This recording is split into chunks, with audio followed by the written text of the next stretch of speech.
ये जो toy train है ये पूरी तरह टॉय ट्रेन ना होती है, एक मिक्स ही है टॉय ट्रेन और सिर्फ इसी में ही विस्टाडोम कोच है और किसी में आपको विस्टाडोम कोच देखने को नहीं मिलेगा। और कोच भी काफ़ी टाइम बाद सफ़र किया, 2009 में किया था पहले। अच्छा, ये वाली ट्रेन पे? इसी ट्रेन पे अपनी शादी का कार्ड चलाने आए थे। अच्छा। माता बज्जो वाला तब और आज में कुछ फल्लू और कांगड़ा वैली को उसके जो रिच नेचुरल रिसोर्सेज हैं उनके लिए। जी, आई एम पवनदीप मान। नई वीडियो और नए सफ़र में आपका स्वागत है। तो आज से एक नई सीरीज स्टार्ट हो चुकी है, हिमाचल वॉल्यूम 2। इस वॉल्यूम में अपने कंप्लीट करेंगे चंबा डिस्ट्रिक्ट को और कांगड़ा डिस्ट्रिक्ट को। अभी मैं हूँ पठानकोट में और आज जा रहा हूँ मैं कांगड़ा। पठानकोट से Kangra via Kangra valley toy train. ये देखो कांगड़ा रेलवे से, ये कांगड़ा रेलवेज़ की टॉय ट्रेन है। हिमाचल की दूसरी टॉय ट्रेन है। पहली कालका शिमला टॉय ट्रेन है जो कि बहुत ज़्यादा फेमस है, और दूसरी ये है, ये भी काफ़ी ज़्यादा फेमस है पर इतनी ज़्यादा नहीं है। इंडिया में पूरी 5 टॉय ट्रेन्स चलती है, आपको पता होगा जैसे, है ना। तो उनमें से एक तो कालका शिमला वाली होगी, एक ये कांगड़ा वैली होगी, और एक दार्जिलिंग वाली महाराष्ट्र वाली, और एक ऊटी वाली होगी। और सबसे कम पॉपुलर ये वाली है। लोकल लोग ज़्यादा ट्रैवलिंग करते हैं, टूरिस्ट इतने कम होते हैं, टूरिस्ट ज़्यादा नहीं होते इसमें। और आज इससे जा रहे हैं अपने कांगड़ा। और इसमें एक अभी एक नया विस्टाडोम कोच जुड़ा है, और उससे पहले तक कोई भी विस्टाडोम कोच या कुछ भी ऐसी फैसिलिटी नहीं थी यहाँ पे। बस सेकंड सीटिंग के कोच थे, उसमें आपको लोकल आगे यहाँ पे आओ और टिकट लो और जाओ, बस इतना सा था। लेकिन रिसेंटली यहाँ पे एक विस्टाडोम कोच जुड़ा है जो कि मतलब ग्लास रूफ है उसकी, और आज उसी से ट्रैवल कर रहे हैं। उसकी जो टिकट है वो ऑनलाइन बुक होती है, और किसी भी कोच की ऑनलाइन बुक नहीं होती।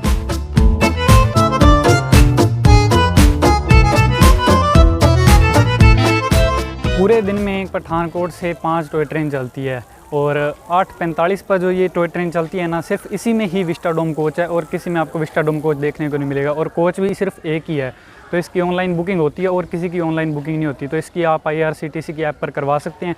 मेरे को यहाँ से पठानकोट से कांगड़ा के लिए पड़े हैं 130 रुपये, जो कि ठीक है। मैं करना चाहता था काफ़ी टाइम से विस्टाडोम कोच में ट्रैवल, तो करके मैंने ये अपना फर्स्ट एक्सपीरियंस लिया है, और ये जुड़ा भी नया है, तो इसमें ट्रैवल करते हैं। और आपको बताऊं कि यहाँ से पठानकोट से चल के जो 4 टॉय ट्रेन है वो तो सिर्फ बैजनाथ पपरोला तक ही जाती है। एक 10 बजे चलती है, वो जोगिंदरनगर तक जाती है, वो सबसे लंबा रूट है। ये अपना विस्टाडोम वाला कोच है, और सरप्राइजिंगली जो सेकंड सीटिंग के कोच हैं उनमें भी चेयर्स लगी हुई हैं, और इसमें भी चेयर्स लगी हुई हैं। इसमें 40 चेयर्स हैं, 20 का मुँह इधर है, 20 का दूसरी तरफ है। और जो सेकंड सीटिंग के कोच हैं उनमें भी चेयर्स ही लगी हुई हैं। और पीछे एक लास्ट कोच है, उसमें चेयर्स नहीं है। उसमें सेकंड सीटिंग की जैसे सिंगल सीट्स होती है ना, वैसे जैसे कालका शिमला वाले में देखा था आपने, सेकंड सीटिंग में वो वाली थी। इससे पहले एक 6 बजे ट्रेन गई थी, तब मैं यहीं पे था, मैंने देखा था। उसमें जैसे विस्टाडोम कोच तो था ही नहीं, उसमें सेकंड सीटिंग की सारी थी ना, वो सिंगल ही थी। लेकिन इस वाली में जो बैजनाथ पपरोला एक्सप्रेस है, इसमें सीटें लगी हुई हैं। और बस इतना ही फ़र्क है सेकंड सीटिंग और विस्टाडोम में। 20 में ग्लास लगा हुआ है, उसमें ग्लास नहीं है। और ये थोड़ा सा डब्बा अलग है, सजा हुआ है। और ये इधर टॉयलेट भी है जैसे, और उन वाली में भी है, ऐसी बात नहीं है कि उनमें भी नहीं है।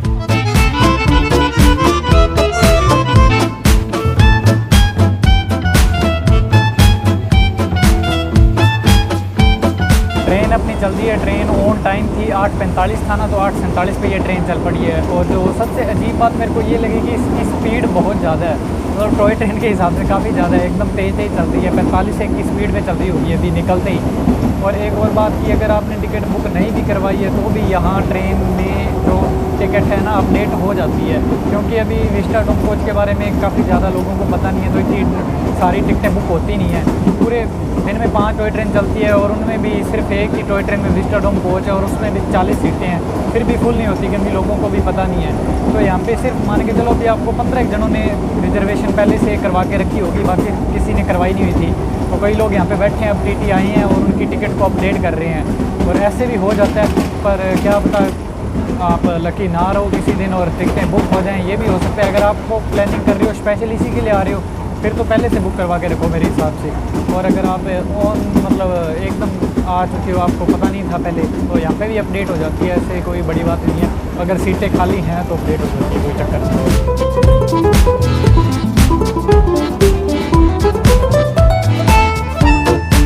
पठानकोट से जैसे ही अपने 15-20 मिनट आगे आते हैं तो एक चक्की रिवर आती है, और उसके ऊपर एक काफ़ी बड़ा पुल सा आता है, और उसको जैसे ही क्रॉस करते हैं अपने हिमाचल में इंटर हो जाते हैं।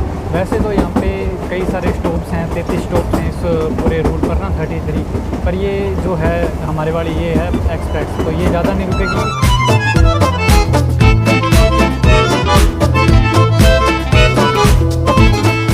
ये लाइन 2 फीट 6 इंच की एक नैरो गेज लाइन है और ये लाइन इंडिया ही नहीं बल्कि दुनिया की सबसे लंबी लाइन है, नैरो गेज लाइन है ना। 164 किलोमीटर है ये पठानकोट से लेके जोगिंदरनगर तक। और जोगिंदरनगर में पूरे दिन में जाती है एक ही ट्रेन है 10 बजे वाली, और बाकी 4 बैजनाथ बपरोला तक ही जाती हैं। और जो कांगड़ा है वो यहाँ से 95 किलोमीटर है। अब हम चले थे 8:45 पे, तो उम्मीद है अभी 12:30 बजे तक पहुँच जाएंगे। टाइम तो यही हुआ है, बाकी देखते हैं लेट होती है या नहीं होती। और पहाड़ वगैरह दिखने स्टार्ट हो गए हैं।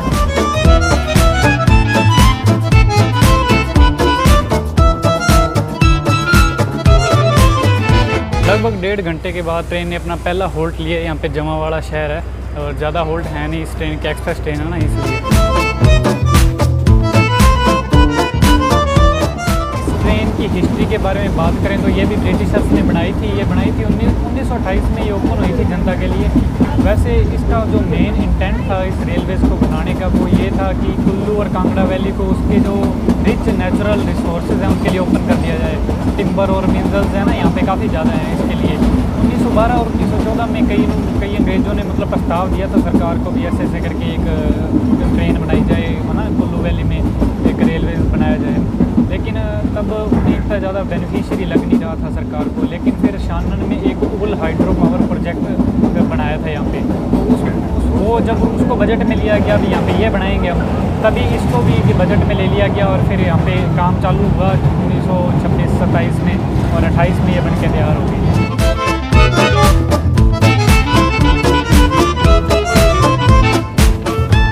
ट्रेन ने अपना दूसरा होल्ट लिया नगरोटा सूर्या नाम के स्टेशन पर, और यहाँ पे कुछ ज़्यादा खाने पीने के लिए सामान मिल नहीं रहा, ज़्यादा पानी पूनी के लिए भी और खाने पीने के लिए भी, क्योंकि होल्ट भी ज़्यादा नहीं है ना। वो कालका शिमला टॉय ट्रेन की तरह जगह जगह रुकती नहीं है और खाने पीने को इतना है नहीं, तो पहले से इंतजाम करके आना भाई अपना। साइड में ऐसे छोटे छोटे घर आ रहे हैं, बड़े प्यारे लग रहे हैं, मतलब थोड़ी थोड़ी दूरी पे ही ऐसे घर आ जाएंगे, बहुत सुंदर लग रहे हैं। और यहाँ पे आम के पेड़ बहुत ज़्यादा हैं यार, मैंने देखा था पीछे भी आम के कई बाग लगे हुए थे, उन पर आम लटक रहे थे, और यहाँ पे भी आम कई ज़्यादा हैं। 1942 में जब वर्ल्ड वॉर 2 अपनी चरम सीमा पे था ना, तो ब्रिटिश ऑपरेशंस के लिए क्या किया था, नगरोटा से लेके जोगिंदरनगर तक की जो लाइन है उसको डिसमेंटल कर दिया गया था, और जो रॉ मटेरियल था वो मिडिल ईस्ट में शिफ्ट कर दिया था ब्रिटिश ऑपरेशंस के लिए ना।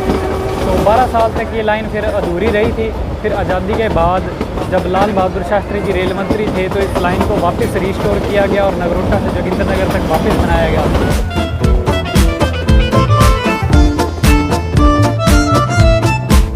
पेर नाम के स्टेशन पर होल्ट लिया इस ट्रेन में, और इस ट्रेन में लोकल लोग ज़्यादा ट्रैवल करते हैं, वो तो मैंने आपको बताया ही था। और जो टूरिस्ट हैं ना, वो भी टूरिस्ट ना होकर श्रद्धालु ही हैं एक हिसाब से, क्योंकि ज्वालामुखी तक या कांगड़ा तक ट्रैवल करते हैं, मंदिर में आते हैं। काफ़ी लोगों से जो आए हैं उनसे बात हुई थी, वो बताते हैं भी ज्वालामुखी मंदिर है वो देखने आते हैं, या कांगड़ा मंदिर है वो देखने आते हैं। ऐसे तो इस ट्रेन के 2-2 मिनट के होल्ट ही हैं, पर यहाँ पे गुलेर में ये काफ़ी देर रुकेगी अब लग रहा है, क्योंकि क्रॉसिंग हो रही है ना, इसलिए। ये रेल लाइन है जो इतनी हाइट पर नहीं है, एलिवेशन पर नहीं है। कालका शिमला वाली है वो ज़्यादा एलिवेशन पर थी, एलिवेशन गेन करती रहती है। ये वाली तो लगभग सरफे मतलब प्लेन से ही चलती रहती है।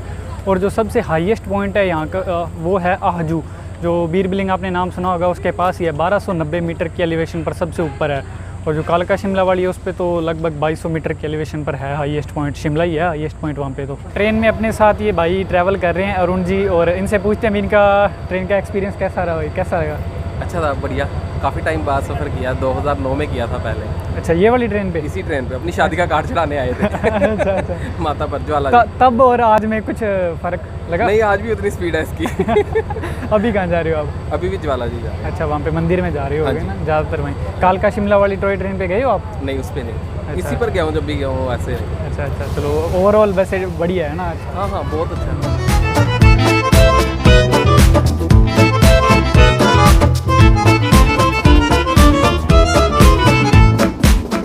ये ज्वालामुखी स्टेशन आ चुका है। यहाँ पे काफ़ी ज़्यादा सवारियाँ उतरी हैं। स्टेशन उधर की साइड है। हमारे डब्बे से लगभग 15 से 20 सवारियाँ उतर गई। यहाँ पे मंदिर में ज़्यादा आते हैं ना दर्शन करने के लिए, इसलिए।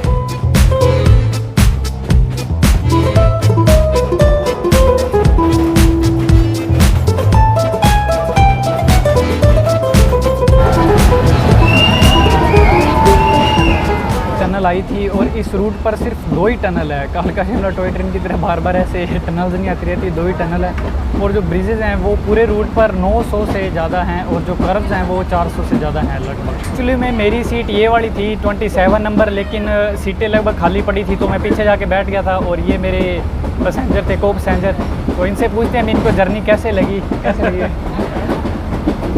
ये जो विस्टाडोम कोच है इसके बारे में बहुत सुना था और लगा था कि इस रूट पे भी अच्छा रहेगा, लेकिन गर्मी ने थोड़ा मात दे दिया, मतलब हालत ख़राब हो रही है। और पर रूट अच्छा है, रूट काफ़ी सीनिक है और एंजॉय करने को बहुत कुछ है यहाँ पर।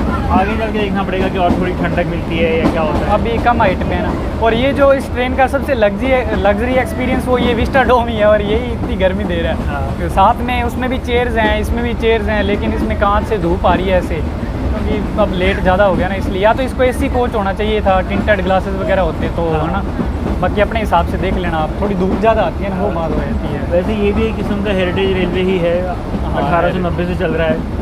हाँ तो इसका भी मतलब थोड़ा 1928 से 1800 में पठानकोट स्टेशन शुरू हुआ था क्या? हाँ, वो शायद हाँ। ये वाली ट्रेन 1928 में स्टार्ट हुई। हाँ, तो वही मतलब लगभग 100 साल तो हो ही गए इसको। हाँ, 100 साल तो से थोड़ा अपग्रेड वगैरह की ज़रूरत है, ही थोड़ा हाईटेक लाओ पर। हाँ जी, वही है, कोचेज़ वगैरह को सुधारने की ज़रूरत है। क्योंकि बाकी जगह पे टॉय ट्रेन की काफ़ी जो मतलब डिमांड रहती है, जो लोग उसको भी एक टूरिज़्म पोटेंशियल मानते हैं कि ऐसा नहीं कि आप सिर्फ सफ़र कर रहे हो, सही है। वो भी उस सफ़र का एक एक्सपीरियंस है, वो उस जगह की टूरिज़्म का एक एक्सपीरियंस है।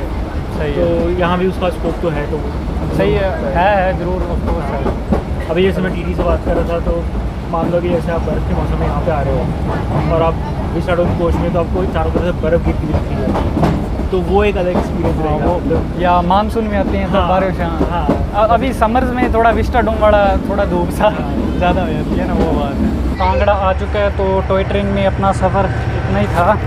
अभी चलते हैं आगे बस स्टैंड की तरफ, देखता हूँ बाहर जाके। और ये जो टॉय ट्रेन है ये पूरी तरह टॉय ट्रेन ना होके एक मिक्स ही है, टॉय ट्रेन और लोकल ट्रेन दोनों का मिक्स आप समझ सकते हो ना आप दोनों। और ये है ना, जो इसमें आपको लोकल एक्सपीरियंस ये मिलेगा कि इसमें फाटक वगैरह लगे हुए हैं, जैसे साधन आ रहे हैं जा रहे हैं, साथ में सड़कें हैं, ये सारी चीज़ें कालका शिमला टॉय ट्रेन वाले में नहीं थी, इसमें है।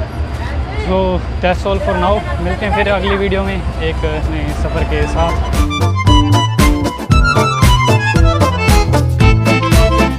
जलते हुए राजस्थान से जलते हुए हिमाचल प्रदेश में आकर अच्छा लग रहा है। ये भी जल ही रहा है भाई, पता नहीं कम हाइट पे इसलिए। ऑफ कोर्स हमारी जितनी ठंड गर्मी तो नहीं है, पर फिर भी यहाँ पे तो ज़्यादा है। देखते हैं धर्मशाला और मैक्लोडगंज में जाके क्या हाल होते हैं।